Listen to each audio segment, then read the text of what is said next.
раста. Така да ова не може да биде негативно за сите пазари, вклучувајќи ги криптопазарите.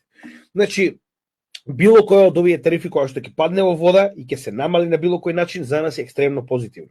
Така да во оваа ситуација останува да видиме како се тоа ќе се заврши, но оваа најава дека првенствено договор за ретки минерали ќе има, договор за размена на чипови од страна на компании како Nvidia ќе има во однос на продажба на Кина, потоа меѓусебен договор за купо-продажба на оние соја семе, што е многу битно за Мурика, ќе има. Така да најголемиот дел од оние, би рекол, критични точки очигледно веќе е постигнато решение. Затоа имаме толку голем скок на традиционалните пазари во последните неколку денови.